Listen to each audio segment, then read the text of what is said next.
안녕하세요. 네, 서울국제금융오피스 3월 마스터 클래스 사회를 맡은 이종혁입니다. 이번 마스터 클래스는 지난번 인사이트 세미나와 동일하게 웨비나 형식으로 진행이 됩니다. 많은 참여와 또 적극적인 댓글을 통해서 적극적인 참여가 오늘 프로그램을 더욱더 수준 높은 프로그램으로 만들 것으로 예상됩니다. 오늘은 트러스트온 연금교육 포럼 강창희 대표님을 모시고 100세 시대 그리고 인생 설계와 자산 관리라는 주제로 3월 마스터 클래스를 시작하려고 합니다. 강창희 대표님께서는 그 여러 방송과 또 최근 경제 금융 유튜브 채널을 통해서 굉장히 많이 소개가 되고 또 좋은 말씀을 많이 해주고 계시는데 오늘 우리 웨비나 이 형식을 통해서 여러분들이 댓글을 통해서 또 직접 실시간으로 그 질문에 대한 답을 들어보시는 게 기존과는 또 다른 차별점이 아닐까 싶습니다. 다시 한번 여러분들의 많은 질문과 또 참여 부탁드리겠습니다. 자, 그럼 강창희 대표님 모시고 100세 시대 인생 설계와 자산 관리라는 주제로 강연을 이어나가 보도록 하겠습니다. 강창희 대표님 모시겠습니다. 네, 지금 소개받은 강창희입니다. 저는 트러스트온 자산운용 연금 포럼의 대표를 맡고 있는데요. 오늘 행복 100세 인생 설계 자산 설계 이런 내용으로 40분 정도 말씀드리려고 하는데 저는 오늘 제 강의의 목표를요. 직장을 가진 자기 본업이 있는 아마추어 투자자분들이 이 노후 대비 노후에 행복하기 위해서 젊은 시절에 어떻게 자산 관리를 해나가야 되는가 그런 내용에 대해서 말씀을 드릴 예정입니다. 왜냐하면 작년부터 코로나 사태 이후에 우리나라의 주식 투자 붐이 일고 있습니다.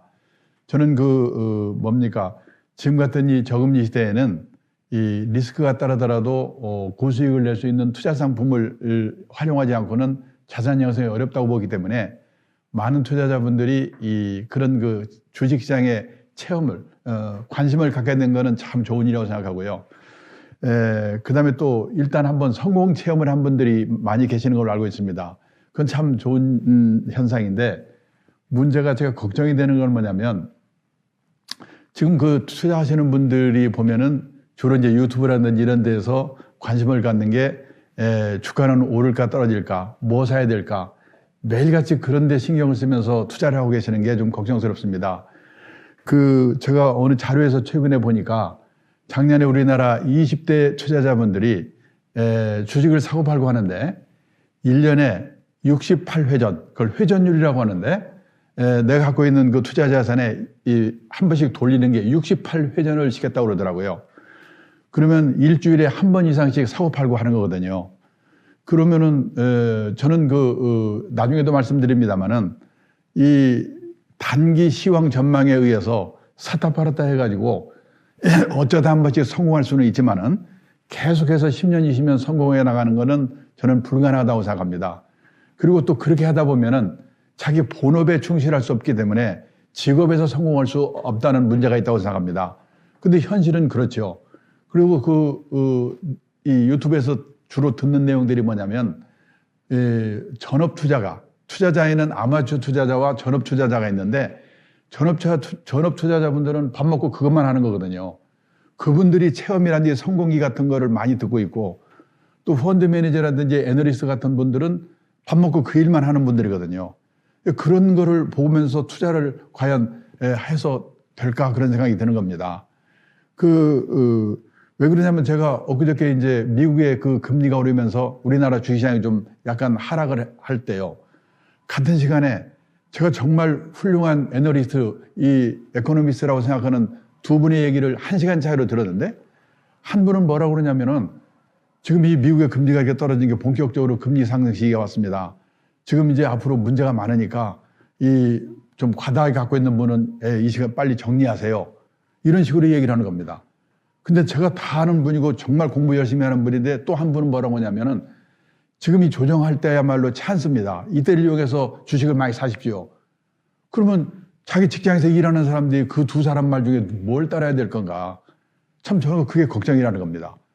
그리고 또 많은 분들이 돈을 빌려서 이 비투를 한다고 그러는데 그런 문제가 좀 저는 걱정이 되기 때문에 그런 관점에서 저는 이 원칙을 지키는 일이 참 중요하다. 어떤 원칙을 지켜야 되는가 그런 얘기를 하려고 합니다. 근데 원칙에 관한 얘기를 하게 되면 많은 분들이 김선영 표정입니다. 오늘 지금 주가가 오를지 떨어질지 뭘 사야 될지 이 얘기를 할까 하고 왔더니 겨우 무슨 원칙을 얘기한다고 짜증내는 분들이 많은데, 저는 10년, 20년 노후 대비로 투자하기 위해서는 원칙을 지키지 않으면 안 된다. 그 원칙을 제가 오늘 말씀드리려고 하는 겁니다. 우선요, 자산 관리. 이거는 왜 하냐? 경제적 자립을 얻기 위해서 그런 겁니다. 돈에서 해방되기 위해서. 근데 많은 분들이 경제적 자립을 얻기 위해서는 돈을 어떻게 하면 벌 수 있을까? 버는 것만이 경제적 자립을 위한 행동이라고 생각합니다. 근데 그보다 더 중요한 게 뭐냐면 이 주어진 상황에 맞춰서 사는 노력을 하는 것도 경제적 자립을 위한 노력입니다. 근데 지금 우리나라는 지금 많은 분들이 정신이 없습니다. 어떻게 하면 빨리 돈 벌을까? 이 생각만 하지. 내가 지금 주어진 상황에 맞춰서 살려면 어떻게 될 건가? 이런 거에 대해서는 거의 생각을 안 하고 있는 게 저는 문제라고 생각하고 있는 겁니다. 자, 그래서요. 우선 생각할 게 뭐냐면 저는 이 젊은 분들이 다른 주식 투자나 이런 그 부동산 투자를 하기 전에 이 직장을 시작하게 되면 먼저 국민연금을 가입하게 됩니다. 그리고 직장인은 퇴직연금 가입하게 됩니다. 저는요, 이 직장인이 제일 신경 쓸 게 뭐냐? 노후 대비로 이 연금, 공적 사적 연금의 준비를 20, 30대부터 시작해야 된다고 봅니다. 많은 분들이 선진국이라고 하면 노후 자금을 몇 억 원씩 들고 있는 나라 이렇게 생각하기 쉬운데 아닙니다. 세상을 떠날 때까지 최소 생활비 정도를 공적 사적 연금으로 확보하고 있는 나라 7, 80% 미국, 일본, 독일 이게 선진국입니다. 근데 우리는 이 공적 사적 연금으로 최소 생활비를 마련하고 있는 분이 누구냐? 학교 선생님, 공무원, 군인분들밖에 없으니까 그게 17%밖에 안 됩니다. 우리나라는. 뭐 그동안에 우리나라의 노인분들은 뭘 먹고 살았을까? 여기 보시면 1980년도에는 자녀의 도움이 72%였습니다. 자식들이 도와줬죠. 그게 그 사이에 줄어가지고 지금은 자녀의 도움의 비율이 20%밖에 안 됩니다. 앞으로 10년쯤 지나서 이 조사를 다시 하면 우리나라도 노후의 주 수입원이 용돈적으로 버는 게 아니라 주 수입원이 자녀의 도움이라고 하는 비율이 미국처럼 0.7, 일본처럼 1.9, 독일처럼 0.4 이렇게 바뀔 겁니다. 선진국 어느 나라도 자식이 부모의 주 생활비를 도와주는 나라가 없습니다. 또 도와줄 수가 없는 게 뭐냐면 1960년 기준 우리나라 여성 어머니들의 평균 수명이 54세였습니다. 2018년 기준 우리나라 여성 어머니들의 평균 수명이 86세입니다. 32년 늘어났죠. 60년대까지만 해도 수명이 짧았기 때문에 노부모 부양 기간이 평균 5년밖에 안 됐습니다. 근데 앞으로 100세 시대에는 25년에서 30년, 이제는 노인이 노인을 부양해야 되는 시대입니다. 자식도 노인인데 나를 어떻게 도와줍니까? 그래서요, 뭡니까? 연금 준비를 우선 시작하는 게 제일 중요한데, 그러니까 부부가 우선 국민연금부터 드셔야 됩니다. 직장인은 소득이 있기 때문에 국민연금 싫어도 억지로라도 들게 되니까 이건 뭐 상관없는 거죠. 가정주부가 예를 들어서 의무는 없습니다. 그렇지만 30세부터 60세까지 한 달에 9만 원씩만 국민연금을 이미 가입하면 60부터 세상 떠날 때까지 50만 원씩 받게 됩니다. 물가 오르면 늘어납니다. 남편과 합치면 절대 굶을 염려 없습니다. 그게 첫째 할 일입니다. 두 번째는 직장에 취직하면 다 퇴직연금을 들게 됩니다. 요즘은 개인 자영업 하는 분들 1인 기업도 다 들 수 있습니다. 또 세제 혜택도 받습니다. 직장인들은 이 퇴직연금을 잘 활용해야 됩니다. 퇴직연금은 아시지만은 회사가 갖다가 그 연금을 다 책임져주는 회사 책임형 연금을 DB형이라고 하죠. 그 다음에 종업원들이, 근로자들이 알아서 자기가 그 퇴직연금 자산을 자기가 불입을 한 뒤에 운용하는 걸 뭐라고 하냐면 근로자 책임형, 자기 책임형이 DC형입니다. 근데 앞으로 지금 벌써 숫자로 보면 DC형이 숫자가 많습니다. 그리고 10년만 되면 한 60% 정도는 다 DC형이 될 겁니다. 그래서 DC형 연금을 열심히 운용하는데 DC형 연금은 간단히 얘기하면요. 한 달에 10만 원, 20만 원, 30만 원씩 20년, 30년 동안 장기로 펀드 투자하는 것이 바로 DC형 연금이라고 생각하면 됩니다. 그래서 미국 사람들은 직장 생활할 때 제일 관심을 갖는 게 DC형 연금에 운용하는 방법입니다. 자기 노후가 달렸기 때문에. 그거를 20년, 30년 잘해가지고 연금 100만 장자가 미국에는 26만 명 정도 있다고 엊그저께 나왔더라고요. 우리도 잘하면 그렇게 될 수가 있는 겁니다. 그리고 그거를 운용해 가면서 펀드 투자하는 방법을 배우는 겁니다. 저 미국에서 펀드 투자하는 분들한테 언제부터 펀드 투자하게 됐어요? 그러면 퇴직연금, 퇴직연금 운영하면서 그때 배워가지고 합니다. 그렇게 얘기를 합니다. 그러니까 우리가 지금 동학개미 투자하는 분들이 지금까지 투자 경험이 거의 없습니다. 투자에 대한 지식이 없습니다. 그냥 누구 말 듣고 이거 사면 돈 번다더라. 이렇게 지금 몰려온 게 저는 문제라고 생각합니다. 그래서 이 퇴직연금, 퇴직연금을 운영하면서 투자에 관한 공부를 해야 된다는 겁니다. 그리고 모자라니까 한 달에 10만 원, 20만 원이라도 개인연금. 이 삼척연금으로 현역 시절에는 최소 생활비 확보하는 게 다른 무슨 투자보다도 중요하다. 이거를 꼭 하셔야 된다는 겁니다. 자, 그 다음에요. 또 하나 문제가 뭐냐면 지금 부동산이 또 붐입니다. 제가 엊그저께 30대 후반 된 두 분을 만났는데 한 분이 뭐라고 하냐면은 자기하고 친구가 똑같이 한 3천만 원 정도 돈이 있었답니다. 근데 자기 친구가 몇 년 전에 돈 빌려가지고 조그만 아파트 샀는데 그게 오른 겁니다. 자기는 그냥 있고. 그걸 보니까 막 미치는 겁니다. 그래서 지금 조급증에 걸려 있습니다. 근데 지금까지 그 성공한 것이 앞으로 또 성공할 수 있을 건가? 이런 것도 생각해 봐야 되는 겁니다. 그래서 부동산에 대해서는 먼저 말씀드리고 싶은 게 뭐냐면 작년 여름에 혹시 한국은행에서 발표한 자료를 신문에서 보셨는지 모르겠는데 이 주요국의 환율, 물가 이런 걸 감안해 가지고 이 가구당 순자산을 계산해서 발표를 했는데 우리나라는 가구당 순자산이 얼마냐? 53만 8천 달러였습니다.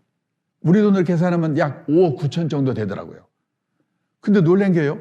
프랑스가 52만 1천 달러입니다. 프랑스가요. 우리가 프랑스보다 부자예요. 가구당 순자산이 많아요. 이웃나라 일본이 48만 6천 달러. 일본도 프랑스도 우리보다 한 100년 전부터 일찍 그 축적을 시작해가지고 재산을 모은 나라인데 그 두 나라의 재산이 우리나라 가구당 순자산보다 적습니다. 상상이 되십니까? 저도 깜짝 놀랐습니다. 근데 문제는 그런 나라들은 70%가 정도가 금융자산, 현금, 예금, 주식, 채권, 펀드, 보험연금 이런 데 들어가 있고 그 부동산은 30%밖에 안 됩니다. 근데 우리나라는 그 53만 8천 달러에 80%가 금융자산입니다. 이게 지금 앞으로 어떻게 될 건가 문제가 되는 겁니다.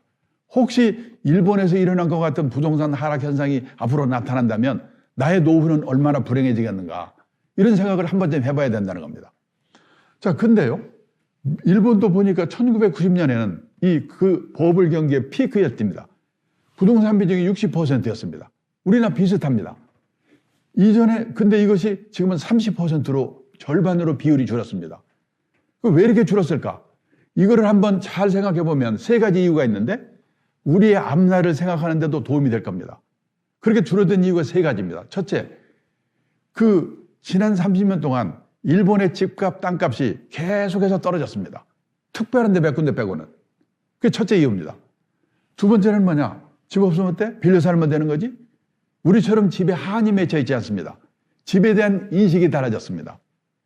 우리나라나 일본은요, 소위 농경문화 국가입니다. 농경문화를 갖고 있는 나라는 유목민 국가나 해양 국가는 그냥 이동을 하기 때문에 집에, 땅에 관심이 없어요. 집 있고 없고 관심이 없어요. 근데 농경문화를 갖고 있는 나라들은요, 집에 대한, 땅에 대한 애착, 집착이 강한 겁니다. 근데 일본은 이게 30년 전부터 그 집착이 약해지기 시작해가지고 지금은 거의 해양국가, 유목민국과 비슷합니다. 근데요, 우리나라나 일본이 옛날에는 똑같이 농경문화였기 때문에 집착이 강했습니다. 제가 1980년대 일본에서 근무할 때만 해도 그랬습니다. 근데요, 요즘 우리나라도 일본이 좀 더 빨리 시골에서 전부 도시화되면서 도시로 이동을 했죠. 그리고 2차 대전 후에 우리도 베이비붐 세대, 일본의 베이비붐 세대. 일본의 베이비붐은 우리나라에 비하면 그 세 발이 핍니다. 우리나라 베이비붐이 일본은 베이비붐 세대가 6년으로 끝났거든요. 우리는 28년 동안에 2,700만 명을 낳았어요. 무지무지하게 난 겁니다. 그 사람들이 다 집을 사면서 시골에서 살다가 코올리게들이 서울 나와서 그게 신분의 상징이고 출세의 상징인 겁니다.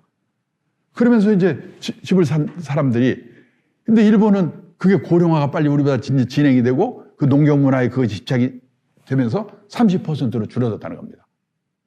우리한테는 그게 오지 않을까 생각해 봐야 됩니다. 그 다음에 또 하나 뭐냐면 내가 돈이 좀 있습니다. 여분으로 집이나 가게를 하나 갖고 있다가 세를 넣습니다. 그 사람이 세를 안 내? 못 내보냅니다. 선진국은 세입자의 권리가 너무 세기 때문에 소송해야 돼요. 골치 아파요. 그래서 일본에서는 이 선진국에서는 이 보통의 투자자들은 실물로 부동산에 투자하는 게 아니라 리츠, 부동산 펀드, 간접 투자를 하는 거예요. 근데 리츠나 부동산 펀드는 이게 펀드이기 때문에 금융자산 안에 포함이 되어 있어요. 미국, 일본이 그래서 70%예요. 우리도 지금 이 방향으로 가고 있습니다. 그런데 제가 어디 가서 이 표를 보여드리면 많은 분들이 주식 사라고 꼬시려고 또 그러는구나. 웃기는 소리지만 부동산이 최고야. 제가 이런 말하고 나면 댓글에 막 제 욕이 얼마나 올라오는지 모릅니다. 근데 저는요, 이것이 지금 왜냐? 금년 내년 문제가 아니라 내 노후에 20년 후, 30년 후 이런 일이 우리한테는 안 일어날까 생각해 보시라는 겁니다. 그래서 저는요, 지금 금년 내년이 어떻게 될지는 모르기 때문에 지금 다들 조급증에 걸려 있기 때문에 이 사고 팔고 하는 문제에 대해서는 제가 사십시오, 파십시오 이런 말을 못 하겠습니다. 다만 부동산과 관련해서 생각을 바꿔야 될 게 두 가지가 있다. 그것만 말씀드리겠습니다. 첫째 바꿔야 될 게 뭐냐? 우리나라는 땅이 좁은 나라다. 좁죠? 근데 그 땅은 해외에서 수입도 못 해오잖아. 그러니까 다소 비싸게 사더라도 기다리고 있으면 언젠가는 올라. 땅에 묻어두는 게 최고야. 이런 생각을 갖고 있습니다. 실제 지금까지 그랬죠. 근데요, 앞으로 이 국제화된 시대에는 땅도 얼마든지 간접적으로 수입해 올 수 있는 거다. 그런 눈으로 땅을 보셔야 된다는 거예요. 그걸 첫 번째로 경험한 나라가 영국입니다. 영국에서는 18세기 후반에 땅값이 쫙 오르다가 어느 날 영국 정부가 밀 수입의 자유와 먹는 밀을 해외에서 3분의 1 값으로 절반 값으로 마음대로 사다 먹어라. 이 말은 밀을 싸게 사온다는 것은 간접적으로 땅을 싸게 사오는 효과가 있다. 이런 인식이 퍼지면서 영국의 땅값이 갔습니다. 일본이 그 경험을 또 거뒀습니다. 여기 일본에 1982년에 평균을 100으로 봤을 때 이 도쿄, 오사카, 나고야 이 3개 도시의 택지의 평균 가격을 100으로 봤을 때 이게 1991년이 피크였는데 290까지 올랐습니다. 그게 지금 이 100까지 떨어졌습니다. 100까지. 예. 자, 그런데 문제는 그 이전입니다. 1970년대 초에 일본의 땅값이 무지막지하게 올랐습니다. 그때 일본의 다나카 가코에이라고 이 나중에 로키드 사건으로 쫓겨난 수상이 있었는데 이 사람이 일본 열도 개조론 이걸 부르짖으면서 일본 땅값을 무지막지하게 올렸습니다. 우리나라 옛날에 노무현 정부 때 행복도시, 혁신도시 땅값 올린 거 똑같아요. 그렇게 오른 데서 또 올라. 1991년이 일본 땅값이 피크일 때인데 얼마나 비쌌는가. 예를 들어서요. 일본 동경 중심가에 가면 왕궁이 있는 구가 있습니다. 지오다쿠라고 합니다. 우리 서울로 말하면 창덕궁, 경복궁에 있는 종로구와 같은 구입니다. 어느 일본 사람이 뭐라고 하냐면 이 지오다쿠 하나만 오늘 시세로 팔면 그 돈으로 카나다 땅을 그냥 송두리째 살 수 있대요. 아니 세상에 땅값이 얼마나 비싸면 동경 시내 종로구 같은 구 하나 팔아서 카나다를 다 삽니까? 그게 91년 일본의 땅값입니다. 거기서 100까지 떨어졌다는 거죠. 어떻게 이런 일이 생기는가? 해외에서 쌀을 싸게 사오면 김제평야, 평택평야 땅값이 떨어집니다. 해외에서 소고기를 싸게 사오면 대관령 목장 땅값이 떨어집니다. 지금요, 인도, 중국, 베트남 이런 나라들이 우리나라 기업들에게 땅을 공짜로 줄 테니까 빨리 공장 옮겨와라. 얼마나 꼬시는 줄 아시죠? 저 기흥에 있는 삼성전자가 통째로 베트남으로 갔다? 가지 말란 법 없어요. 경쟁력 떨어지면 갑니다. 지금 베트남의 삼성전자 현지 공장에는요, 베트남 현지 직원이 2만 명 정도 있대요. 거기 고졸 베트남 여직원의 월급이 얼마인지 아십니까? 350달러. 한국 삼성전자의 고졸 여직원의 평균 얼마인지 아십니까? 3,700달러. 10배가 넘어. 언제까지 버티겠어요? 제가 울산에 갈 때마다 현대자동차 직원들에게 그랬죠. 너무 세게 데모해가지고 현대차가 경쟁력이 떨어져서 울산을 떠나버리면 당신들은 거지되거든. 첫째, 직장을 잃죠? 둘째, 막말로 울산에서 현대자동차, 현대중공업 떠나보세요. 울산의 땅값, 집값은 폭락하거든요. 그래서요, 어느 도시가 관민의 노력으로 기업이 그 도시로 모이고 사람이 그 도시로 모여서 그 도시의 땅값이 오를 수 있을지는 모르지만 우리나라 전체가 땅이 좁은 나라니까 기다리면 오른다. 이 생각은 버려야 돼요. 이 국제화된 시대에는. 땅도 얼마든지 수입할 수 있는 거다. 이런 눈으로 땅을 보셔야 된다는 겁니다. 그 다음에 집입니다. 나이가 환갑쯤 되면 애들이 결혼해서 나갑니다. 그 나간 애들이 다시 와서 같이 살 가능성이 있다 없다. 캥거루 빼고는 없어요. 몇 년 전에 서울시에서요, 65세 이상 된 부부들에게 물어봤습니다. 두 분 중에 한 분이 돌아가시고 혼자 남으시면 다시 자녀들하고 같이 살겠습니까? 같이 살겠다는 대답은 20%밖에 안 돼요. 50%는 자식들하고 멀지 않은 데서 혼자 살겠다. 30%는 실버타운 같은 노인 전용시로 가겠다. 80%가 자식들이 안 살아주는 게 아니고 본인들이 불편해서 혼자 살겠다는 거예요. 그러면 애들하고 살다가 애들 다 나가 둘만 남아 그 중에 한 사람이 아파. 그걸 부부 간병기라고 그래요. 한 사람 떠나 혼자 남아 그 사람도 아파 떠나. 한 30년 사이에 노후에 그런 일이 생기거든요. 그 과정별로 나는 어디서 누구와 어떻게 살 건가. 그거를 지금부터 미리미리 잘 생각해 보셔야 돼요. 우리나라는요, 100살 이상 된 분들을 뭐라고 부르죠? 100세인. 우리나라에 100세인이 몇 분이나 계신가? 재작년인가 보니까요, 이 주민등록상으로는 신고 안 돼서 그런 분도 포함됐겠지만은 15,000명 정도 계신대요. 100세인 이상 된 분들이. 그분들은 어디 살고 계실까요? 옛날에 100세인은 시골에 경치 좋고 공기 좋은 진안, 장수 이런 데 사셨거든요. 지금 100세인의 절반은 요양병원에 계시거든요. 나는 안 갈 것 같죠? 저는 미리미리 각오하고 미리미리 봐주고 있습니다. 거기 살고 있는 분의 절반 정도가 요양병원에 계신다는 거예요. 시골에 계신 게 아니라. 자, 그 다음에요. 그런데 우리나라 이 어머니들은 뭐냐. 딸이 시집갈 때쯤 되면 큰 집으로 이사 가려고 합니다. 그럼 사돈 내 폼도 나고. 옛날에는 재테크가 됐죠. 나이 들어서 더 큰 집을 가려고 그래요. 자, 뭐 남발할 거 없습니다. 제 아내도 마찬가지입니다. 제가 2002년에 딸을 시집 보냈는데 2001년이 되니까 마누라가 큰 집으로 이사 가세요. 왜 큰 집이냐? 그래야지 아들이 사유가 와서 자고 간대요. 안 자고 갑니다. 지금까지는 희소가치 때문에 대형 아파트가 많이 올랐는데 요즘 골치 아프잖아요. 왜 그러냐? 우리나라 인구가 5,100만, 가구 수가 2,020만 가구예요. 그 중에서 이 혼자만 사는 가구, 둘만 사는 가구를 합친 비율이 1980년도만 해도 15%밖에 안 됐어요. 그때는 가족이 많았잖아요. 이게 2019년에는 58%, 2045년이 되면 71%가 혼자 아니면 둘이 사는 세상에 온다는 거예요. 일본도 벌써 몇 년 전에 62%. 우리나라도 일본도 대부분의 집이 혼자 아니면 둘이 사는 세상에 오고 있는데 아직도 서울에서는 재개발했다면 몇 평 늘어나지? 조심해야 돼요. 그 다음에 요즘은요, 이 노인분들이 지방에 가봐도 노인분들이 지방에도 고층 아파트가 많이 생기는데 젊을 때는 상관없어요. 나이 들어서는 고층 아파트도 조심하셔야 돼요. 우리나라 사람들은 유난히도 돈 많은 사람 하늘로 가고 돈 없으면 땅 밑으로 가는데 너무 하늘 좋아할 게 아니에요. 벌써 8년쯤 된 얘기인데 일본에서 난리가 났습니다. 오하라 레이코라고 우리말하면요, 이영애 정도 되는 국민 탤런트가 세상을 떴는데요. 사흘 만에 발견됐어요. 고독사. 일본이 벌컥 뒤집혔어요. 어느 도에 뉴타운 단지 하나를 조사해봤더니 과거 3년 동안에 고독사한 사람이 25명. 그 사람들이 죽어서 발견될 때까지 시간이 얼마나 걸렸냐? 평균 21.3일이 걸렸다는 거예요. 우리나라도 지금 조사 발표 안 해서 그렇지 비슷할 거예요. 얼마나 비극입니까? 왜 이런 일이 생기는가? 사람이 들락날락 하는데 살지 않기 때문에 그래요. 자식들하고 안 살죠? 그러면 이웃집만한 복지시설이 없거든요. 근데 30평, 40평에서 혼자 아니면 둘이 살고 있어 보세요. 누가 찾아옵니까? 제가 재작년인데요, 일본의 전문가 하나 데리고 서울 강남의 고층 아파트 지나가면서 그랬거든요. 저게 한국에서 최고 비싼 아파트라고. 이 친구 이렇게 보더니, 야, 10몇 년 지나면 한국도 초고령 사회 될 텐데 그때 가면 저 아파트 어떻게 될까? 그러고 가더라니까요. 그리고요, 얼마 전에는 제가 빅데이터를 통해서 본 일본 부동산 시장의 전망, 이런 자료를 읽었는데 거기에 이런 말이 나와요. 일본의 노후화된 아파트들이 재건축을 못해가지고 슬럼화돼 가고 있대요.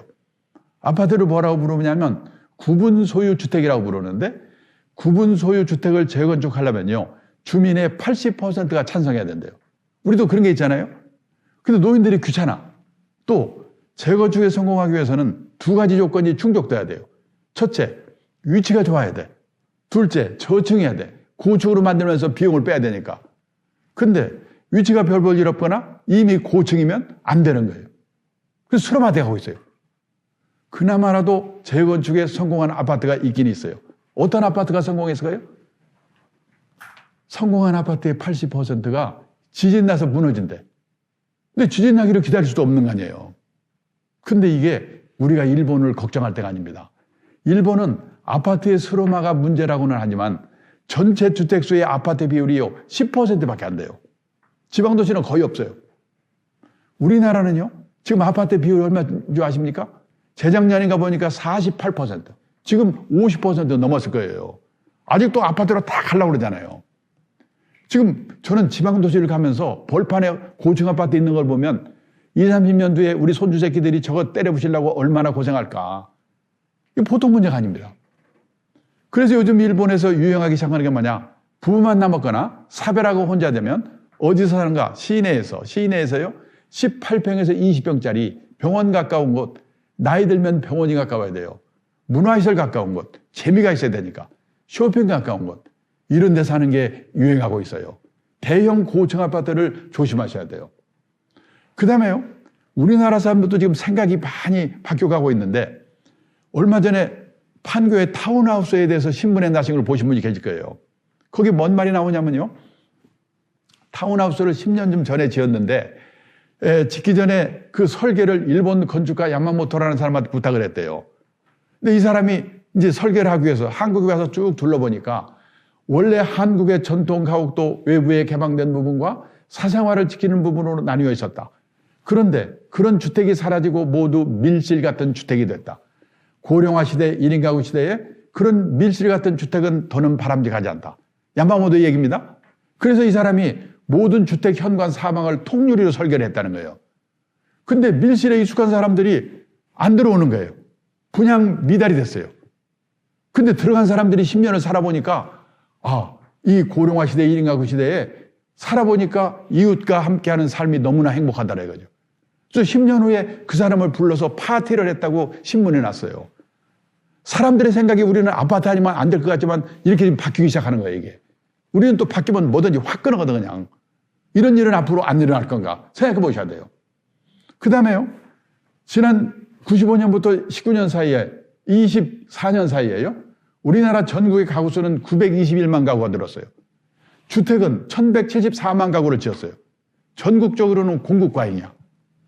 근데 서울은요, 가구 수는 217만 가구 늘었는데 집은 120만 가구밖에 안 지었어요. 그래서 서울이 저 난리를 치는 거예요, 지금. 그러면 왜 이렇게 늘어날 걸 몰랐을까? 첫째, 고령화 시대가 되면요, 노인들이 교외로 나가가지고 넓은 데서 유유자적하고 살 줄 알았거든요. 천만에. 동경 노인도 서울 노인도 다 시내 역세권에 쬐끄만 데 살고 싶대요. 그 다음에 일이 서울밖에 없으니까, 일자리가 서울로 몰려오는 게 또. 지방의 집값이 안 오르니까 사람들이 지방 거는 서져 살면서 서울에 똘똘한 한 채, 뭐 이런 것들이 벌어져가지고 이런 일이 생기고 있는 거예요. 그 다음에요, 이 집은 누가 사는가? 젊은 사람들이 삽니다. 근데 앞으로 젊은 세대가 어떻게 될 건가? 지난 20년 동안 우리나라의 젊은 세대가 20, 30대는 100만 가구가 줄었어요. 앞으로 20년 동안에 130만 가구가 또 준대요. 근데요, 집을 늘려가는 건 40, 50대입니다. 지난 20년 동안에는 260만 가구가 늘었는데 앞으로 20년 동안에는 190만 가구가 줄어든대요. 그리고 60대 이상은 400만 가구가 늘었고 앞으로도 530만 가구가 또 는데요, 이게. 자, 근데 노인들은요, 이미 집이 있거나 집이 없더라도 살 능력이 없는 사람밖에 없는 거예요. 누가 집을 살 건가 생각해 보셔야 돼요. 가구 원수로 볼 때는 1, 2인 가구가 680만 가구 늘었고 또 앞으로 오는데도 380만 가구가 또 는데요. 근데 3인 이상 가구는 110만 가구 줄었고 앞으로도 170만 가구가 또 준대요. 이런 것들이 앞으로 우리나라 집값에 어떤 영향을 줄 건가, 이거를 지금부터 미리미리 생각해 보셔야 된다는 거예요. 근데요, 또 하나 뭐가 있냐면은, 여기 보세요. 이 베이비붐 세대는 일본이나 우리나라나 똑같다고 생각했거든요. 이 합계 출산율이라는 게 뭐냐면 여성 한 명이 평생에 애를 몇 명 낳는가. 이게 합계 특수 출산율인데요. 1950년에서 66년을 보니까 17년 동안에 6.3명에서 5.0명을 낳았어요. 근데 일본은 47년에서 49년이 3년 베이비붐 세대인데요. 3년 동안에 4.5명에서 4.3명. 그 다음에 50에서 52년 동안에 3년 동안에 3.7명에서 3.0명. 6년 동안에 베이비붐 세대가 끝나버렸어요. 근데 우리나라는 이 발표가 된 게 50년부터인데 6.25 전쟁 난리통에도 애를 왕창 낳았어요. 어떻게 낳는지 모르겠어요. 50년에서 66년까지 17년 동안에 6.3명에서 5.0명. 67년에서 73년까지 6년 동안에 4.8명, 4.1명. 74년에서 77년까지 4년 동안에 3.8명, 3.0명. 28년 동안에 2,700만 명을 낳았어요. 1년에 100만 명씩. 이렇게 무지막지하게 난 사람들이 집을 사면서 우리나라 집값이 이렇게 난리친 거고요. 자, 근데요. 보세요. 또 하나 뭐냐면 집값이 떨어지더라도 우리나라는 일본 사람들은 빚이 없으니까 그냥 살다 죽으면 되는 거예요. 제 일본 친구가 동경 수도권에 살고 있는데요. 28평짜리 아파트에 살고 있습니다. 그 사람들은 집을 크게 살지 않죠. 그 아파트를 1984년도에 우리 돈으로 계산해서 1억 2천만 원에 샀어요. 그게 쫙 올라가지고 우리나라 집값이 제일 비쌀 때가 언제냐? 1991년 3억 6천만 원까지 올랐어요. 지금 거기 살고 있거든요. 우리 돈으로 3천만 원, 4천만 원에도 안 팔린대요. 팔아봤자 1년 생활비가 안 되는 거예요. 그게. 자, 근데 일본 사람들은 그렇게 집값이 떨어지더라도 여기 각 가정에서 갖고 있는 저주택 문제 부채 이 비율이 제일 높을 때 일본은요 179%. 그때는 빚밖에 없어요. 왜? 이게 그 사람들은 30년 월부로 집을 사기 때문에 집 사고 나면 빚밖에 없는 거죠. 근데 현역 시절에 계속 갚아가지고 퇴직할 때가 되면 5%밖에 안 남아. 빚이 없어요. 그러니까 내 친구도 그래. 뭐 빚도 없는데 뭐 그냥 살다 죽으면 되는 거지. 떨어지건 말거나 집값이. 근데 우리나라는요. 이 비율이 30대가 제일 높아. 131%. 근데 줄질 않아요. 퇴직할 때가 돼도 빚이 그냥 83% 그냥 있어요. 왜 그럴까요? 우리는 15평에서 20평, 20평에서 30평, 30평에서 40평 그때마다 은행 신용금고에서 3년짜리, 4년짜리 기간으로 돈 빌려 집 사니까 빚이 그냥 있는 거예요. 만약에 우리나라에서 집값 하락 현상이 일본처럼 나타난다면 이 우리나라의 하우스푸어가 얼마나 많아지겠는가 생각해 볼 필요가 있는 거예요. 자, 그 다음에요. 그래서 저는 결론이 뭐냐 그러면 집을 팔란 말이냐? 그래서 주식 사란 말이냐? 아니에요. 알 수가 없어요. 작년 봄에요. 제가 강남의 어느 재건축한 아파트 경로당에 가서 강의를 했는데 그 강의가 끝나니까 한 분이 저한테 오더니 뭐라고 하냐면 그 단지 안에 자기가 45평짜리 아파트를 입주 전에 너무 벼락같이 오르니까 이거 꼭지구나. 그래서 그거를요 20매덕에 팔았대요. 팔고 나서 10억이 올랐대요. 저보고 그래요. 지금이라도 다시 되사야 됩니까? 어떻게 됩니까? 그걸 알면 제가 거기를 왜 갑니까? 몰라요. 지금 미쳤기 때문에. 그러면 어떡하란 말이야? 원칙은 지켜야 된다. 또 원칙입니다. 투자라고 하는 것은 리스크가 따르는 것입니다. 따라서 재산이 한 곳에 집중되어 있으면 안 됩니다. 갖고 계신 재산이 100% 부동산에 몰빵되어 있으시다면 그 부동산이 오를 때 오를 망정 우선 10%, 20%라도 금융자산을 가지세요. 그리고 나이가 들어가면서 금융자산의 비용을 높여가셔야 됩니다. 그래서 환갑 나이쯤 되면 반반은 돼야 된다. 이게 결국 결론이에요. 자, 그러면 금융자산 뭘로? 현금, 예금, 주식, 채권, 펀드, 보험연금 뭘로 늘려가란 말이야? 금리가 10몇 %일 때는 다른 거 없어요. 그냥 예금만 하면 끝나요. 지금은 금리가 1%도 안 되니까. 그래서 우선은요. 수많은 금융상품은 저축상품과 투자상품으로 나눠진다. 이것부터 알고 가셔야 돼요. 이게 미국의 중학교 책에 나오는 거예요. 그래서 미국에서는 중학교만 제대로 졸업하면요. 저축이라는 말과 투자라는 말이 어떻게 다른지 그건 알아요. 우리는 학교에서 배운 일이 없기 때문에 학교에서 이런 걸 배운 일이 없기 때문에 그냥 주식 사서 돈 벌자 무슨 부동산 사서 돈 벌자 다 이런 생각을 하고 있는 거죠. 자, 아닙니다. 상반된 개념을 갖고 있어요. 뜻이 비슷한 것보다 생각하는데. 저축의 뜻은 뭐냐? 아껴서 모으다. 우리가 은행에 예금하는 거. 지급액이 확정된 보험에 되는 거. 지급액이 확정된 연금에 되는 거. 이거를 저축상품이라고 그래요. 저축상품을 사시면 늘어나는 속도는 느리지만 원금이 깨지는 법이 없어요. 왜? 금융기관이 운용의 결과를 책임져 주기 때문에. 그러니까 귀찮으시면 갖다 금융회사에 맡기면 책임져 주는 상품은 저축상품, 책임 안 져주는 상품은 투자상품. 요거 하나 내어주세요. 그럼 어떤 돈으로 예금, 저축을 해야 되는가? 단기간 내에 써야 될 거. 딸 시집 보낼 때 쓸 거. 6개월 남은 거. 그걸로 튀겨서 시집 보내려고 주식 샀다가는 딸 시집 못 보내요. 단기간 내에 쓸 거. 원금이 깨져서는 절대 안 되는 돈. 이거는 눈 감고 예금해야 돼요. 그러면 투자의 뜻은 뭐냐? 가능성을 믿고 자금을 투하하다. 주식, 채권, 선물, 옵션, 펀드, 보험 중에서도 변액보험, 연금 중에서도 변액연금. 이거 잘하면 돈을 벌어. 잘못하면 원금도 깨먹어. 리스크가 따르는 상품. 근데요, 지금 이 유튜브 강의 들으시는 분 중에 변액보험, 변액연금 든 분이 몇 분 계실 거예요. 더 문제는요, 자기가 들었는지 안 들었는지 모르는 분이 더 많아요. 뭐 난 말할 거 없어요. 우리 집사람도 마찬가지니까. 제가요, 재작년인가? 저희 집사람이 보험 들었다고 저한테 와서 자랑을 하길래 꼬치꼬치 물어봤더니 변액보험을 든 거예요. 변액보험이나 변액연금은 앞에 변액이 붙어 있으면 들어가 보면 펀드예요. 잘못하면 원금도 깨먹어요. 그래서 이걸 들 때 꼭 알아야 될 게 뭐냐면 그 펀드를 운영하는 회사가 어딘가를 알고 들어야 돼요. 근데 물어봤어요. 당신한테 판 설계사한테 그 운영회사가 어딘가 알아봐 그랬더니 모른대요. 파는 사람도. 본사에 알아서 알려준대. 이게 지금 우리나라의 문제예요.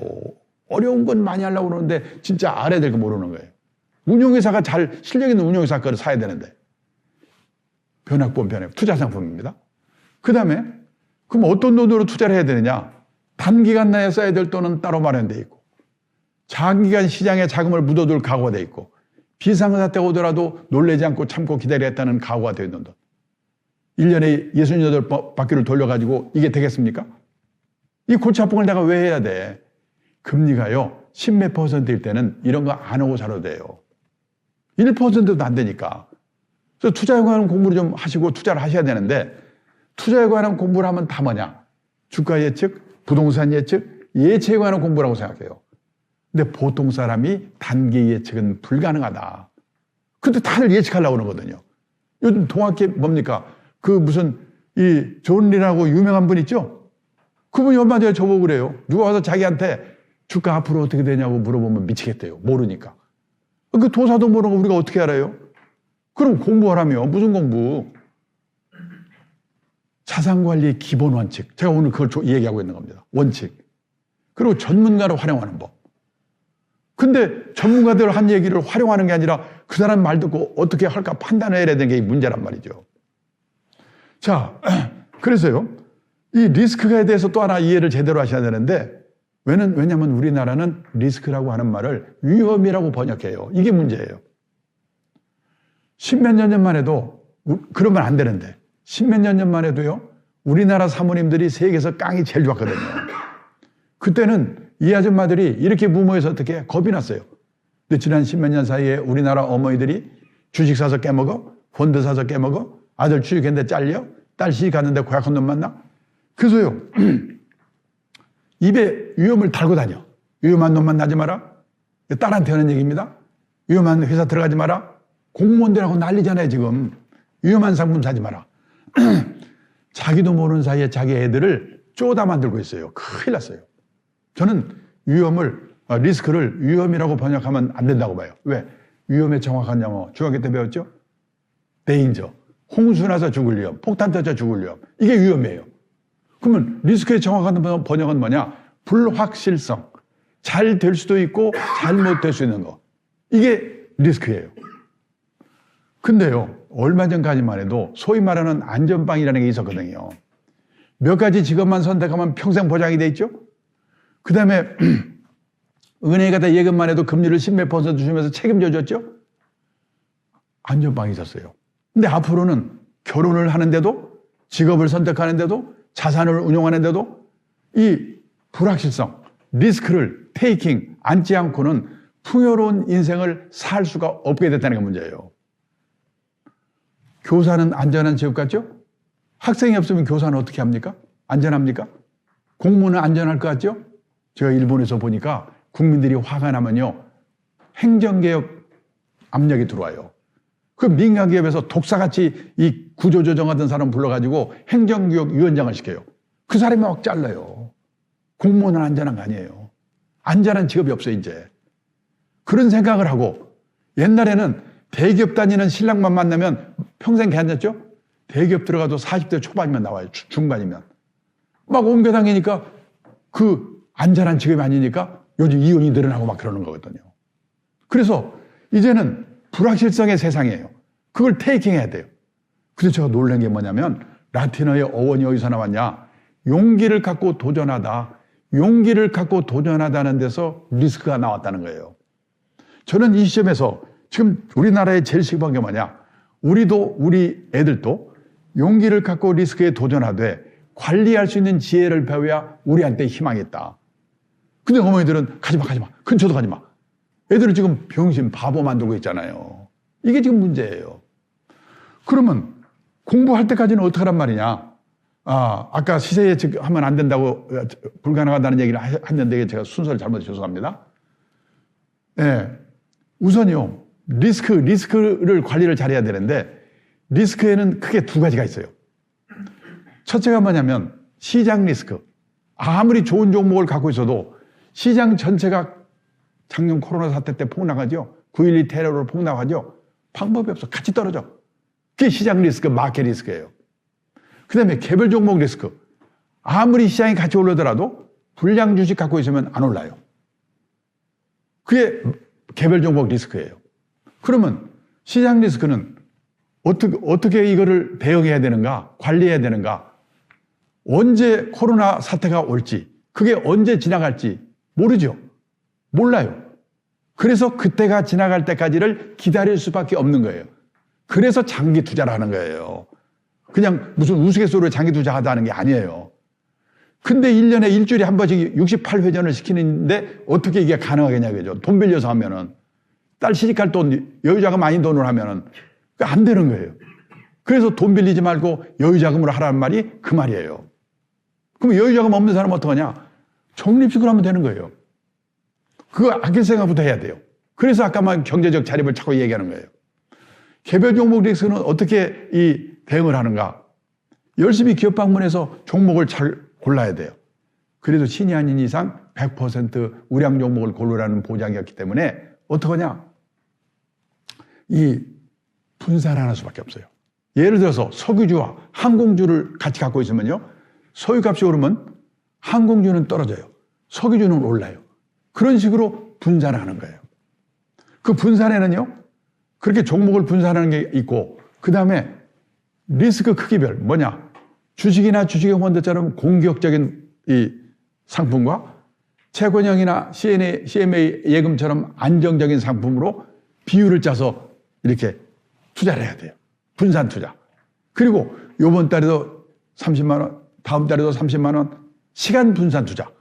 이런 분산 투자를 해가지고 이 개별 종목 리스크를 커버하는 거예요. 자, 그 다음에요. 이제 그러면 종목을 고를 때 어떻게 고르는가?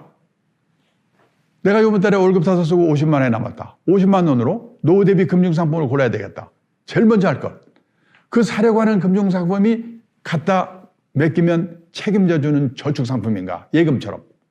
주식이나 펀드처럼 잘못하면 돈을 버는데, 잘하면 돈을 버는데, 잘못하면 원금도 깨먹을 수 있는 투자상품인가? 이거를 확실히 알고 사셔야 돼요. 요즘 금리가 낮아가지고 애매한 가공된 상품이 많아가지고요. 제목만 보고 설명만 보면 애매한 게 너무나 많아요. 그런 거를 꼬치꼬치 물어보고 알고 사셔야 돼요. 책임져주는 저축상품이냐? 자기 책임은 투자상품이냐? 그 다음에 저축상품은 책임져주니까 사놓고 잊어버려도 돼요. 근데 투자상품은 잘못하면 원금도 깨먹으니까 어디 가서 사느냐? 국민은행, 삼성증권, 농협, 여기도 중요해요. 근데 그보다 더 중요한 거는 그 투자상품을 돈 벌게도 하고 말아먹기도 하는 데가 있어요. 무슨 투신운용사, 무슨 자산운용사, 운용회사입니다. 우리나라에 200몇십 개 있어요. 무지개 많아요. 이 운용사 중에서 실력 있는 운용회사가 운용하는 투자상품인가, 펀드인가, 변액부문가, 변액연금인가 알고 사셔야 돼요. 그런 회사 밖에 없어요. 그거를 확인하고 사는 사람이 100명에 1명도 없습니다. 이게 문제예요. 그걸 우리가 어떻게 확인합니까? 그래서 아까 말씀드렸죠. 앞으로 중요한 거는 소개를 받아가지고 믿을 수 있고 신뢰할 수 있고 실력 있는 전문가 한 사람을 알아두는 게 중요하다고. 그 사람한테 물어보세요. 근데 제가 어디 가서 강의가 끝나면요, 어떤 분이 저한테 오셔가지고 저 펀드 사서 깨먹었는데 어떻게 해야 돼요? 제가 물어봅니다. 그 펀드 어느 회사가 운영하는 건데요? 아직까지 운영회사 이름을 알고 대답하는 분을 본 일이 없어요. 운영회사. 세 번째, 단서조항. 금융상품에는 단서조항이 있는 상품이 많아요. 단서조항이 나쁜 게 아니고 알고 하셔야 돼요. 요즘 은행이나 증권회사에서 중위험 중수익 상품이라고 그래가지고 ELS라는 상품을 많이 팔고 있는데 좋은 상품이에요. 다만 단서조항이 있어요. 예를 들어서 하나가 뭐냐면 3년 이내에 주가지수가 40% 이상만 떨어지지 않으면 원금이 보장됩니다. 근데 그걸 모르고 사면 떨어져서 손해볼 수가 있어요. 알고 사셔야 돼요. 그 다음에 네 번째, 적합성. 어떤 사람한테는 참 좋은 상품인데 나한테는 맞지 않는 상품이 있어요. 직장인이 컴퓨터 앞에 앉아가지고 선물 옵션 샀다 팔았다, 주식 샀다 팔았다 빨리 말려야 돼요. 그 사람은 회사 잘리려고 작정한 사람이에요. 제가 옛날에 사장을 할 때 사무실을 가끔 돕니다. 그럼 제가 진행하는 순간에 PC, 컴퓨터를 팍 끊어내면서요. 왜 그러냐? 둘 중에 하나. 야한 사진, 누드 사진 보고 있었거나 아니면 주식하는 친구. 근데 그런 친구 중에 진급 빨리 되는 친구를 못 봤어요. 주식은 하는 게 좋아요. 좋은데 하더라도 일주일에 한 번이나 보고 느긋하게 해야 되거든요. 왜? 직장인은 직업에서 성공해야 되니까. 가장 큰 투자 엔진은 자신의 직업이다. 그 시간에 이 일을 해야지요. 그래서 직장인은 우량펀드 사놓고 우직하게 원칙대로 하는 게 최고예요. 그 다음에 세금. 옛날에는요, 세금은 부자들만 생각하면 됐거든요. 근데 앞으로는 서민들도 절세 상품을 잘 활용해야 돼요. 요즘 정부가 국민들의 노후를 책임질 수 없으니까 노후 준비하시라고 절세 상품을 많이 내놓고 있거든요. IRP, ISA, 퇴직연금 이런 절세 상품을 잘 활용해야 돼요. 그 다음에 수수료. 펀드 사시면서 보험 가입하시면서 수수료가 얼마나 되는가. 이거 물어보고 사는 사람 100명에 1명도 없어요. 근데 선진국의 투자가들은 펀드 살 때 제일 먼저 물어보는 게 수수료예요. 왜? 남 좋은 일만 시키는 거니까. 우선 급한 대로 여기 있는 6가지만이라도 꼼꼼히 살펴보고 가입을 하면 큰 실수가 없다.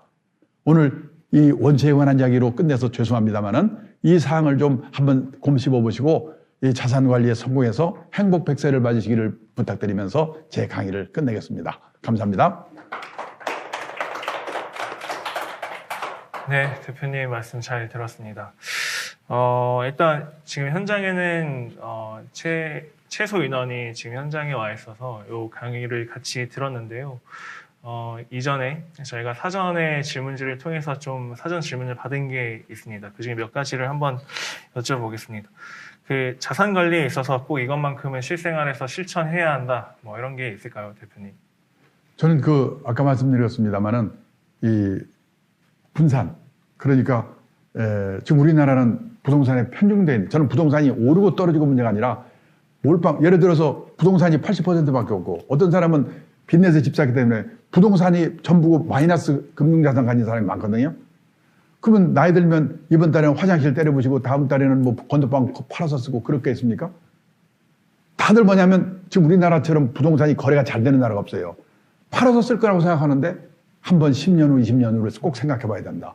그래서 뭐든지 분산이다.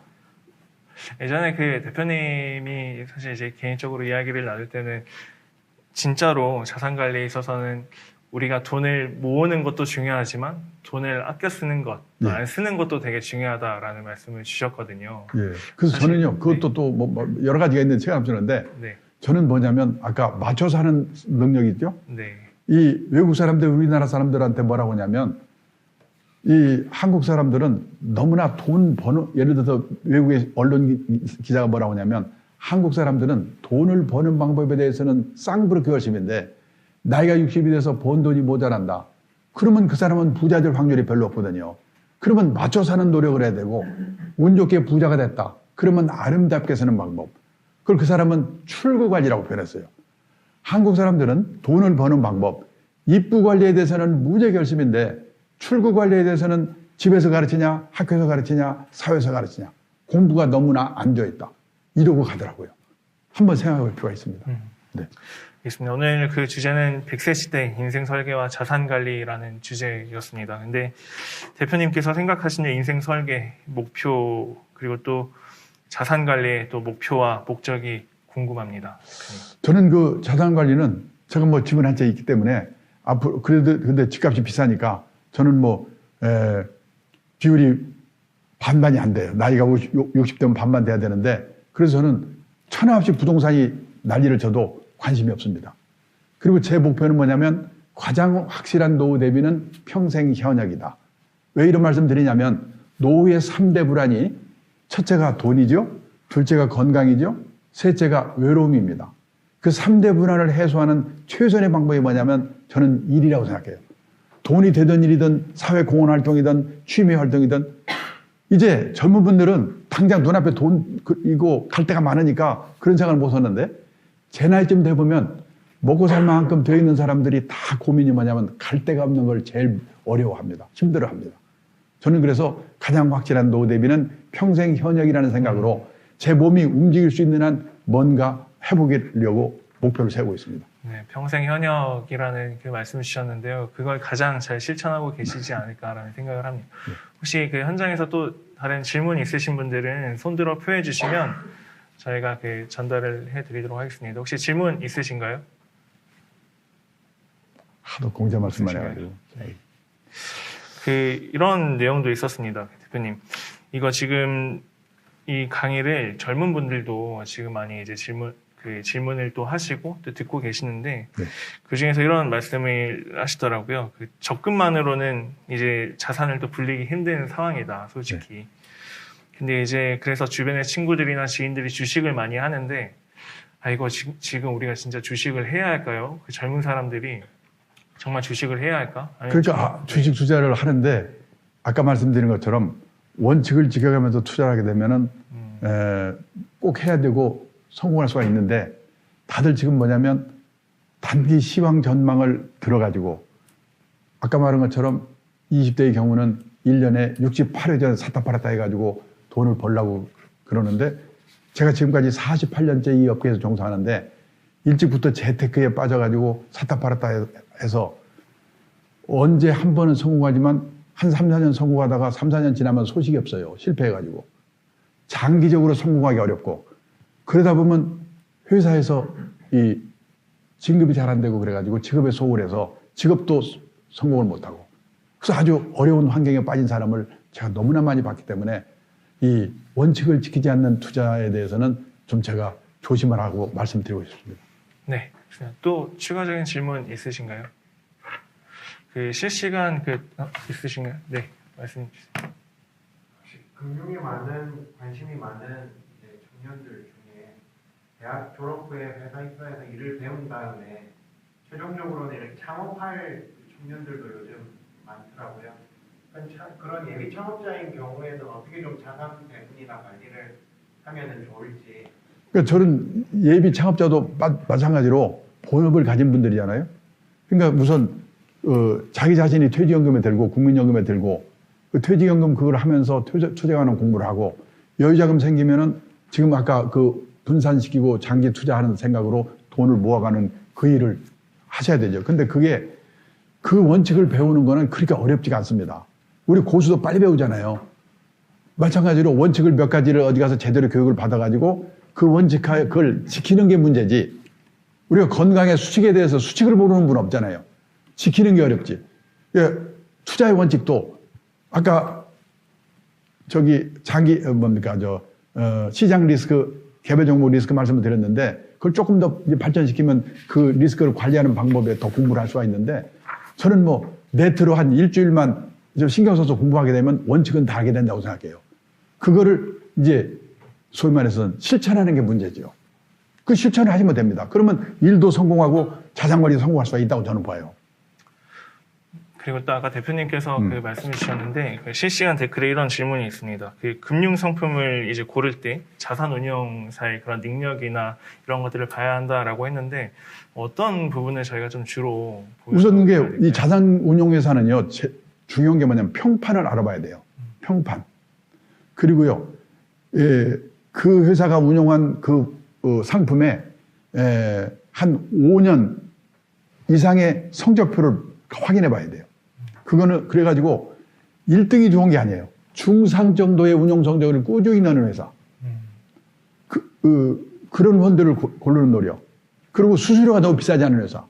그래서 이거는 보통 사람들은 직접 가서 그걸 어떻게 확인할 방법이 없기 때문에 아까 말씀드린 것처럼 우선 투자를 시작하기 전에 제일 중요한 게 뭐냐면 이 상담할 수 있는 그 실력 있는 그 상담할 전문가를 하나 만나야 되는데 역시 그건 소개를 받을 수밖에 없다고 봅니다.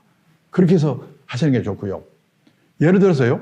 앞으로 시장이 계속 오르면은 그냥 계속 사수기만 하면 오를 거 아니냐 그러는데 그게 아니고요. 이 예를 들고 싶어요. 그 미국에서요. 마젤란 펀드라고 피델리티라는 운용사가 운용하는 유명한 펀드가 있어요. 그 펀드를 1977년부터 1990년까지 13년 동안 운용한 펀드 매니저가 있는데 피터 린치라고 세계적인 전설적인 펀드 매니저라고 유명한 분이에요. 그 사람이 마젤란 펀드를 13년 동안 운용하면서 운용 성적을 얼마를 낸지 아십니까? 2700%, 27배 올렸어요. 연평균 29%. 그러면 그 펀드 산 사람은 무조건 다 돈 벌었을 것 같죠? 아니에요. 절반 정도가 손실을 입었대요. 왜냐? 13년 동안 이렇게 추세는 오를지 모르지만 이렇게 오르거든요. 이렇게. 근데 대부분 뭐냐면 오를 때 와 모였다가 떨어지면 김새서 빠져나가 버리고 그게 손해를 보는 게 오르는 시장에서도. 그래서 원칙이 중요하다는 것을 다시 말씀드립니다. 네.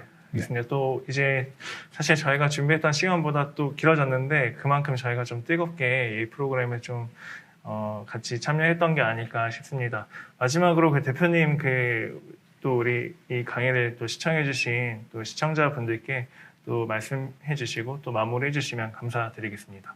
네, 참 그 어려운 시대인데요. 어려운 시대일수록 조급증을 좀 버리시고 원칙을 지켜서 그리고 자기 일에서 성공하려면 어떻게 되는가 그 생각을 하면서 자산관리도 좀 해주셨으면 좋겠다. 그 말씀을 다시 한번 드리면서 인사를 드리겠습니다. 감사합니다.